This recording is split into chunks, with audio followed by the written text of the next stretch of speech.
Hi, comic book fans, and welcome to another suddenlycomics.com video. It's Halloween, it's finally here. It's the end of Allan torturing me to find more and more horror comics.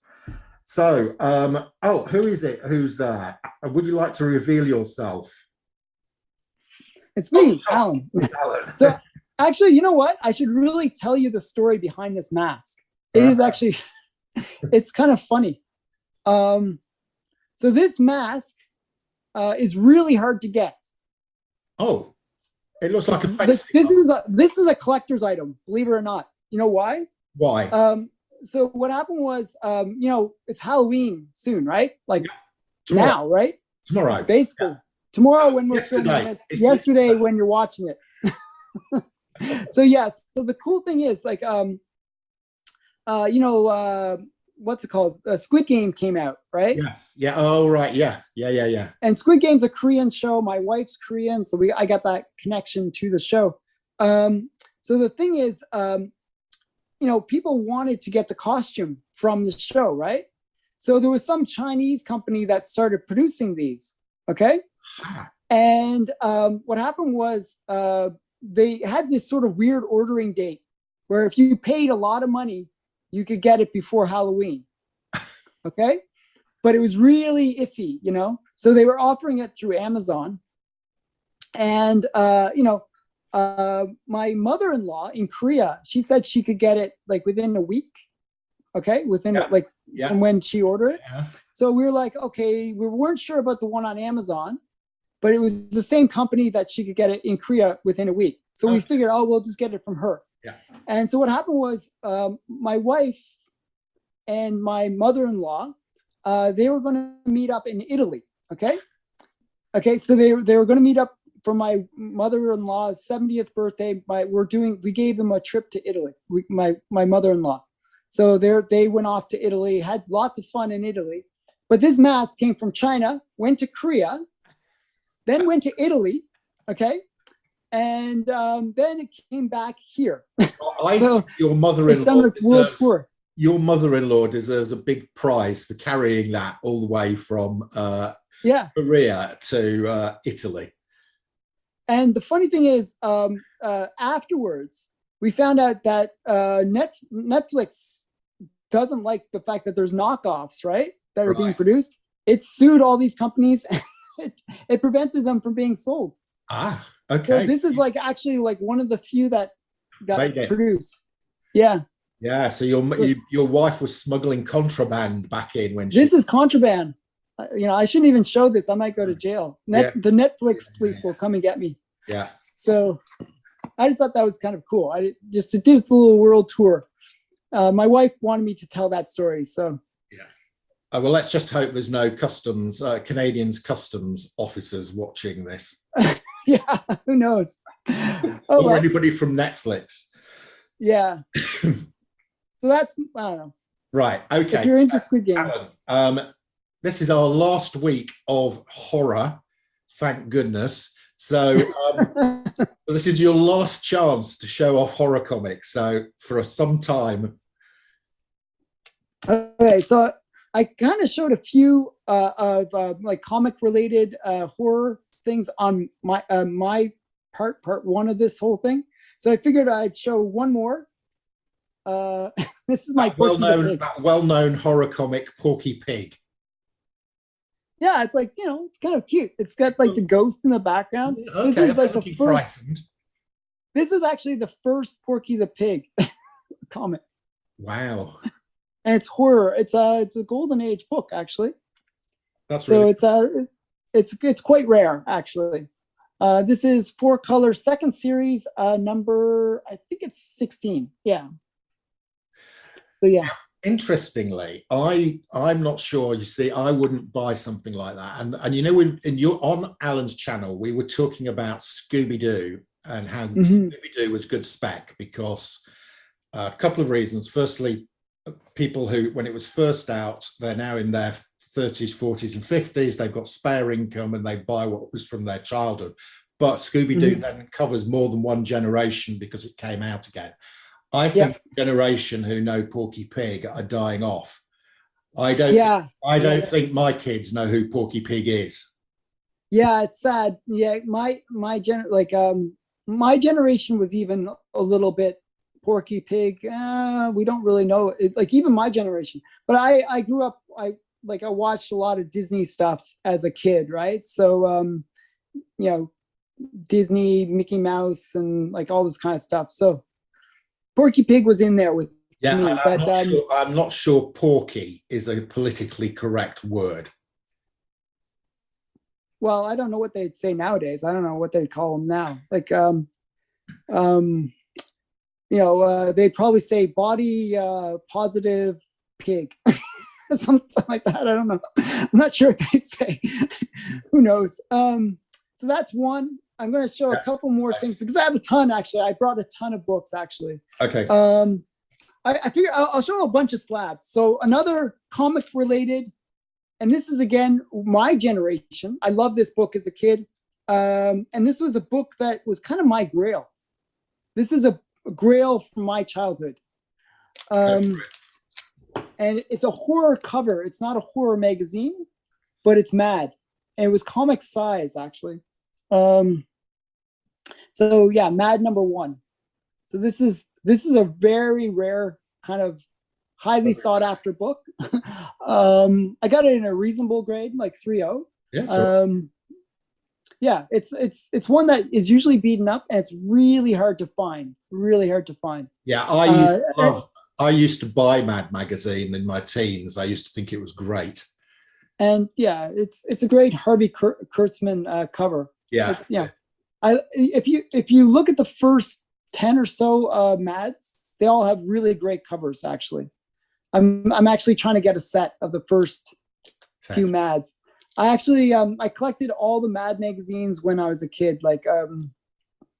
I had a whole huge collection of Mad, like maybe 200 Mad magazines. So I was super excited when I got this. This is my grail. That's so good.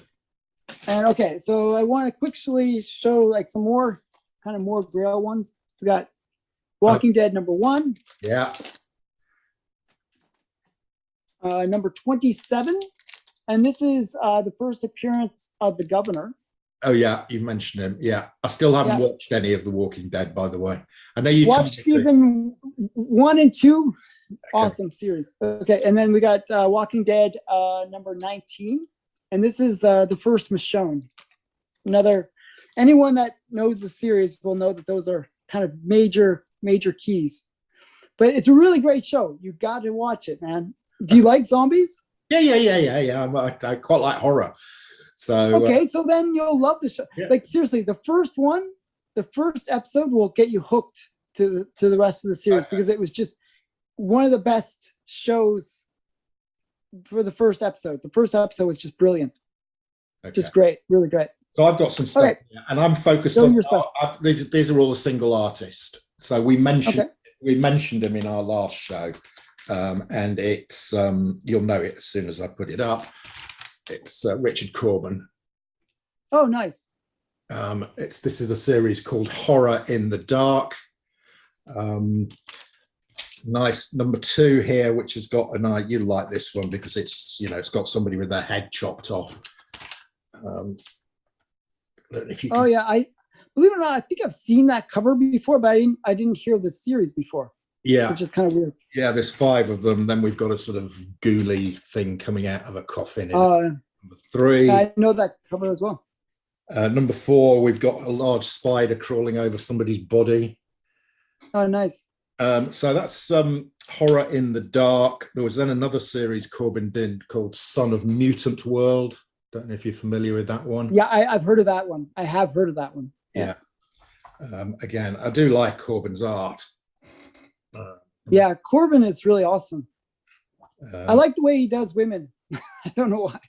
Well, yes, so there's a woman on there, and I know the reason why you like he does women because they tend to be have a bit more voluptuous. Yes. But they're always bald. I don't know why. He always does these bald women. It's really weird. He's not very good at drawing hair. Yeah. And then this one, this is nice. So this is Corbin doing Edgar Allan's Poe's Fall of the House of Usher. I just picked that book up maybe a month ago. Oh, did you? Okay. Yeah. Seriously, yeah. Yeah, and on the back it's advertising Alien Worlds from Pacific Comics, which is another great series. Yeah, really great series. Pacific Comics is one of those underrated very underrated publishers. Yeah, I've got quite a lot of... I strongly recommend if you collect collect their whole series, get everything from them. There's maybe 100 books in the whole entire publishing. Get them all. Yeah, they're all great. They actually were the first. They did it before Image, because they were before Image came out. They were one of the first ones that gave the creators the rights to their own creations. Yeah. And a lot of really great things came out of there. Like you got, The Rocketeer and Grimjack. Yes, Grimjack. You got it. Okay. So these are all all came out of that publisher. Yeah, no, very good. I mean, it was two brothers who literally, as teenagers, started up a comic store and started distributing literally out of think of their garage. And then, they got bigger and bigger and bigger. And eventually they decided to publish their own range of comics. Yeah. But where it went wrong was the comic publishing actually was making money. But the sort of comic distribution that they started to do, they gave credit. They started giving credit to comic stores, and basically they weren't getting the money in because people weren't paying them the credit, and they basically went bust from cash flow. Yeah, that happens a lot when you get big, and then you can kind of destroy yourself in a way. Yeah. But I really liked PC. They also they were where Dave Stevens got his sort of his due. That's where he got his start, really. So yeah, great publisher. I didn't know all that extra stuff, but that's great. So yeah. I love the history. Yeah. Okay, so show some more stuff here. Some more. Do you have any more? Okay, I've got one lot more, and this is I just was in my attic and I found these, and we hadn't mentioned this guy before, and we've been doing horror for about 6 weeks. So it is Jonah Hex. Oh my goodness, we should have mentioned him. So this is Jonah Hex. My guess is you've got some key first issues of this, but I have his first appearance. Yeah. Okay. Well, I'm afraid I'm just showing a Jonah Hex miniseries from 1993. But it's really a nice horror title. If you like horror, and if you like horror and you like westerns, then Jonah Hex. He's a good mix. Jonah Hex. He's a great character. So that's number 2 of here. You just keep on showing stuff. Keep showing. I'm going to get. You go and find your Jonah Hex number 1, or Jonah Hex first appearance. So that's Jonah Hex in this miniseries number 3. Nice artwork. Hanging men on that one. Jonah Hex with a sword, and then we've got. Fifth part of this is called I'm back. You found it. Yeah, I knew where it was. Mine's like a really high grade too. Oh wow, that is really nice. And actually, I have a really funny story behind this one too.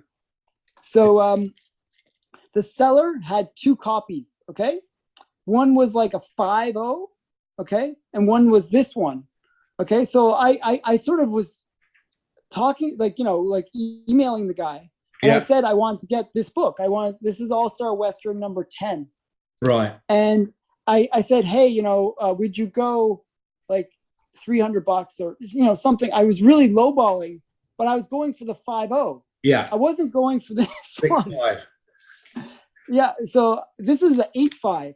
Oh, an 8.5. Okay. Yeah. So it's not even like 5 instead of the 5.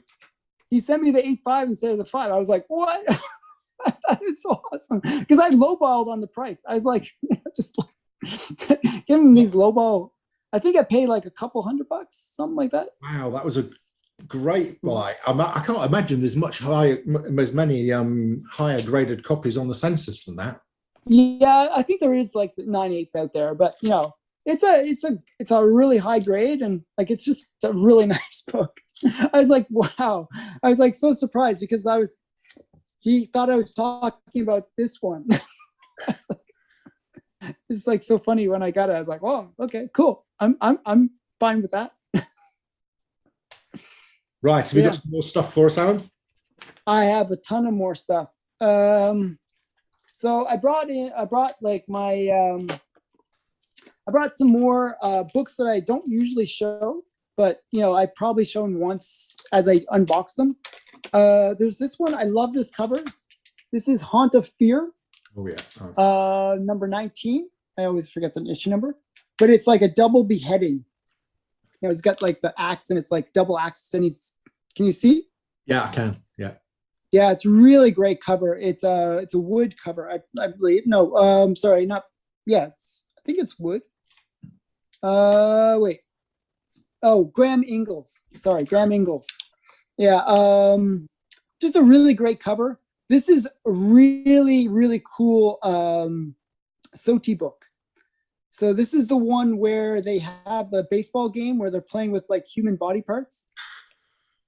So it's like someone's wearing, like the Empire is wearing like a chest plate, like a literal chest plate, like somebody's chest. They're throwing like a head for the baseball, and it's like and they're using like an arm for the bat and stuff like that. It's just like really gory baseball game.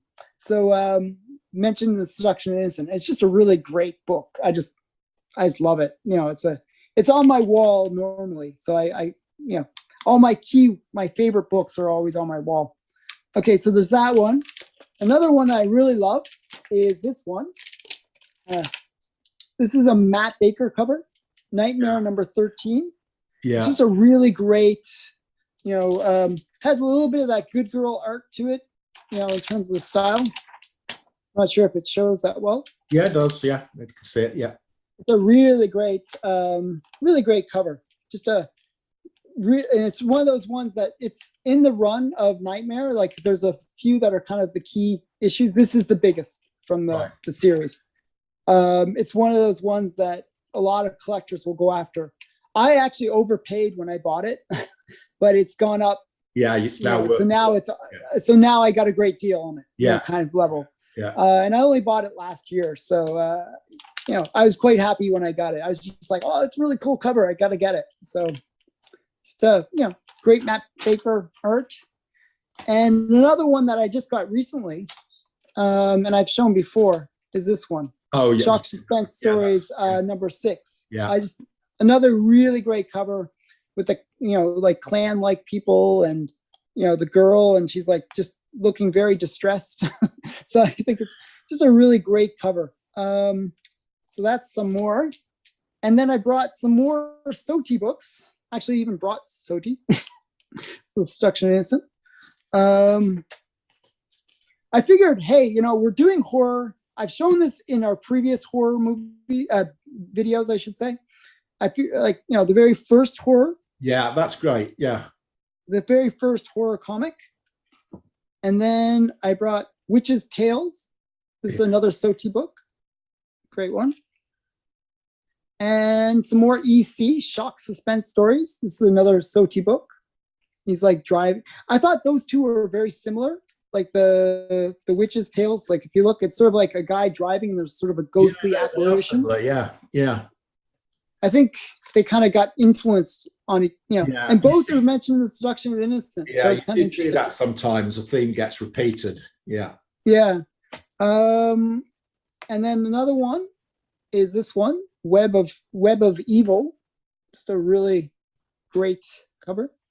Actually, it's a reasonable grade too. Okay, and then we got Beware. And then I'm not sure if some of these I've shown recently or not, but Thing number 9. Yeah. These are all SOTI books. So I figured, hey, everyone knows me for SOTI. So this is LB Cole cover, Terrors of the Jungle. And then we got a nice high grade of Chamber of Chills. It's a really great one. Like has bondage, it has like skeletons, it has it all. It's just a really great cover. And this one I've shown before, but I'll show it again. Is my really beaten up copy of Black Cat Mystery, number 36. This is another Soti book. It's like, the monster is like, I like when the monster is saving the kids. Kind of appeals to me. And you got the people burning in the pit it's like just has lots of really great horror elements. This is a pretty hard to find book, by the way. And then we got Black Cat Mystery number 39. Yeah, with a hanging cover. Anytime you got a golden age horror with a hanging cover, it's going to be pricey. And then we got Strange Mysteries with a whole bunch of skulls. So yeah, so I figured I'd show a bunch. That's a bunch. All those were from the Soti collection. So yeah. Well, I'm going to do Guess Who. Now I've got two in. Okay, you do your Guess Who. Now I've got two in front of me. Okay. Uh-oh. You can pick. So one of them is a Marvel first Silver Age appearance. So not first appearance, but their first appearance in the Silver Age. Or I've got a DC one where it's the character's first appearance, but probably not as well known. Okay, let's go with this Marvel then. Right. Okay. Because if it's an obscure character, I'm going to be like, I have no idea. Oh, you definitely know this character, and this is both of them. Did I know both of them? Yeah, you'll know both of them. Yeah, but so the Marvel one, it's their first Silver Age appearance. Silver Age appearance. Okay. And it's Strange Tales 160. Okay, I can't really see. Let me take it out of its shiny mylar. I should know that. So if that's any better. Well, Doctor Strange. Doctor Strange like that. and That'd be Agent of S.H.I.E.L.D. So it's a two-parter, like a lot of these Strange Tales. But no, but is it like, so a lot of the Marvel ones, in a way, it's kind of like I wouldn't know what their Silver Age first appearance is. So, okay, so Doctor Strange is a Silver Age character.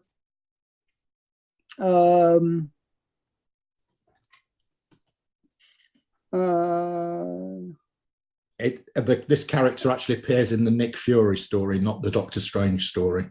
Yeah, I was going to guess something Nick Fury related, actually. Is it like one of the agents? Yes. Well, he is an agent, yes. Okay, Agent Wu or something like that? Yes, correct. Well done, Allan. Very good. Okay, yeah, because I have his first Golden Age appearance, and I was trying to think of characters that kind of bridge that gap, and he's only one. He made his first appearance in Yellow Claw #1. Right. Excellent. So I picked that was really good. I'm very impressed with that. I thought that was very hard. So I think you did really. Yeah, it is pretty hard. I didn't know that was his Silver Age appearance. So yeah, that's kind of cool. That's cool. Yeah, and I didn't know that. I bought this comic from my LCS yesterday. It was just to try to fool me? Wow. No, I didn't know. So I bought it for £8, and I was looking on eBay to see whether I got a deal or not, and somebody got one up for sale, and it actually said first Silver Age appearance. First appearance of. So I got it out, and I thought, really? Yeah. And I got it out. Yeah, he does. He appears on the first page of the Nick Fury story. That's cool. I don't know how major of a character he is. Like in terms of, he's in the movies, right? He's in Ant-Man, and he's in. He was in the WandaVision. He was, yeah. Yeah. But I don't know in terms of the comics how big of a character he was. Was he a big character? I never read Nick Fury. No, well, and I don't think he's an FBI agent, isn't he? So yes. He's introduced in this comic to Nick Fury and here's an old friend from the FBI. Okay. Cool. Yeah. So I don't know how often I'm not a big reader of Nick Fury either. I buy Strange Tales because I collect Doctor Strange. But, yeah. And I don't collect Nick Fury, but yes. So no, I in fact, I probably wouldn't have known who Jimmy Woo was prior to the WandaVision show. Yeah, well, I knew him from the Ant-Man. He wasn't Ant-Man the movie. Yeah, he was. Yeah, and he was doing the card trick, right? That was his big. Yeah. Okay. Yeah, he's kind of a bit goofy FBI agent kind of thing. Yeah, I like the actor. I kind of liked him. I like the actor who plays him. He does him very well. Yeah. I thought it was interesting. So I try to pick up character first appearances of characters like that are in the movies that I just like. I'll pick up their first appearance. So yeah, that's a cool one. What was I going to say? So how much does that normally go for? Was it a good deal? Yeah, it was a good deal. So it's mid-grade, probably it's actually better than I thought it was when I first looked at it. It's probably a 4.5, something like that. Okay. And mid-grades are generally going for about 20 to 30 pounds, so 40, 30, oh, wow. $30, $40. So yeah, it was a pretty good deal. I paid less for it than it's worth. And first Silver Age appearance, Jimmy Woo. Yeah, so, that's cool. I mean, that's very cool. What was the DC one? Right. Okay. Are you going to save that or no? I'm gonna. The sitter doesn't. You've gone one up anyway because you're ahead one now. So it is. I'm going to cover up the base of it because it gives it away. But I think this will test you. So this doesn't count, but we'll see if you know who it is first. And he appears on the cover, so I'm only showing half the cover. It's Demon Annual 2. And it's the Demon first Annual 2. Yeah, and it's the first. Well, I can barely see it. Like that's like the worst Guess Who ever. It's like I'm not going to show you the comic. I'm not going to it's just some random. I can't show you too much of it because it says introducing. I'll give you. Okay, well, it's a Demon's Annual 2, and it's written by Garth Ennis and John McCrae. So that should give you a clue. Okay, I'm glad I picked the Marvel one on this one. So it's not like it's the first appearance, not like No, it's the first time he ever appears. Okay, and he had his own series as well. He had his own comic series. Okay, so we got Etrian, or whatever his name is, the demon guy. The demon, yeah, it's not him. Etrigan, yeah. And then I'm just trying to think of all the different horror. That's actually horror related, I guess. It is. Yeah, the demon. DC Dark. Yeah. Is he like in DC Dark? The character? Don't think so. I wouldn't have associated him with horror, particularly the character who's being introduced. Okay. So then that makes it like I'm totally out to lunch on it then. I have no idea. So I wouldn't have gotten that one. That one you would have gotten me. It's the first appearance of a character called Hitman. Oh, Hitman. Yeah. Oh, that's cool. Yeah. So is that's not an expensive book, I don't think. No, it's not. No, it has potential, but yeah, if they ever Garth Ennis did the Hitman. I don't know if you've ever read Hitman. It's great fun. No, I haven't, but I know the series. I've seen it, right? Yeah, but that's actually a pretty good spec because if Hitman ever hits the screens, which is possible, then that's his first appearance, and it's not very well known. Demon Annual number 2, the first appearance of Hitman. Demon Annual number 2, and that's probably the second series of Demon. Probably the first series was. Yeah, no, I think it's the second. Right? Must be the second series because it's 1993. Yeah. Okay, so that's maybe even third series. Yeah, it could be because during the 70s they made Demon, right? Yeah. With Jack Kirby. And then, I didn't really read Demon. I've read maybe 2 or 3 issues. I have the first appearance, but that's about it. I just like the character from watching the DC Dark animation. Yeah. As I said, I buy characters based on shows that I watch. It's kind of lame, but that's what I do. Because I like Alan Moore. I like the Swamp Thing. He appears quite a lot in Swamp Thing. Oh, okay. So yeah, Hitman appears in Swamp Thing a lot. No, Etrigan, the demon. Oh, Etrigan, yeah. I like Etrigan a lot. He's a really cool character, actually. Yeah. So okay, that's cool. Hitman, I'll pick that one up probably. So, okay, it'll cost you some more money. Demon Annual number 2. Yeah, it won't cost you as much as the Witching Hour number 1 cost you. Yeah, that was brutal. I was like, oh man, why is it so expensive? Actually, I was expecting a $20 book. I was expecting really cheap. Nope, not at all. And it looks like one that's going to go up because you know that witching hour, already Angelina Jolie is attached to it. Is she? Yeah, I guess they're going to make some series or something about it. Oh, are they? Okay, I didn't know that. So yeah, so that's it's actually not just spec anymore. It's like one of those okay. kind of, oh right, you missed the boat kind of level. It's going to go up kind of thing. Okay. Good. You had a great one from last week. That was last week. Yeah. Actually, just one more thing. We were talking about, you had those two covers with the similar theme with the car. Yeah. I spotted something. I showed you last week. Or the week before, I showed you the Creep Show book. Yeah, and it had a you've frozen the other week. The Steve Creep Show, and it had a sort of ghouly figure looking through the window at a kid. Yeah. Yes. Famous cover. It suddenly struck me, and that was by Bernie Wrightson. And then I thought that looks really like the first appearance of Swamp Thing, where we got Swamp Thing looking through the window at the woman. And I thought Wrightson's copying himself there. Yeah, he probably is. He's probably like giving a little bit of homage to himself. Yeah. Yeah, no, I actually thought that when I saw that cover, I was like, but I didn't consciously think it. You know what I mean? It's like subconsciously. There's something about it. It's like something that rings like the theme is similar. Yeah, and it's definitely the. Yeah, I was taking it back to my comic storage area, and I thought, I like you. There was something going. And I thought, that's very similar. That's the same sort of layout as first appearance of Swamp Thing. Yeah, it's funny. Yeah, it's funny that they do that. They like to use reoccurring themes. I think sometimes what they like to do is they like to improve upon something that they did earlier.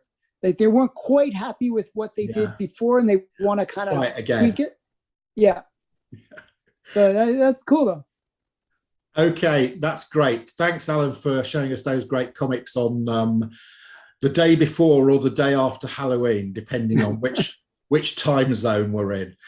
That's it, guys. Enough said.